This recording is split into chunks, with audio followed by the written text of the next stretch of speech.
আপনি এখানে স্যারের সাথে আমার একটা কোশ্চেন আনসার দেন। আমরা একটু স্টুডেন্ট, অস্ত্র কি আমাদের হাতে ছিল নাকি পুলিশের হাতে ছিল? কার হাতে ছিল আপনি বলেন? আপনার কাছে প্রশ্ন রেখেছিলাম, না আপনি আনসারটা দেন, আমার আনসারটা লাগবে। অস্ত্র কার হাতে ছিল? অস্ত্র কার হাতে ছিল বলেন? আমার হাতে ছিল নাকি পুলিশের হাতে ছিল?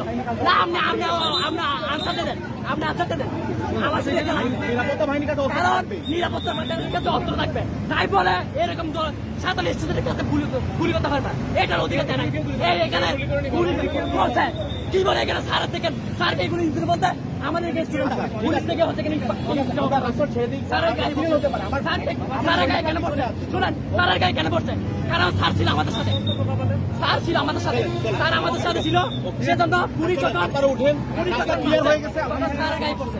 শুনো ভাইয়া, স্যারের গায়ে পড়ছে। তোমার দায়িত্ব ভাইয়া আছে, তাতে আর যেন মানুষগুলোর অধিকার আছে। আমাদের স্যার বলছিলেন আমরা জাস্ট একটা তো অবস্থান করবো, তারপর সেটা দিব। কিন্তু এখানে হুট করে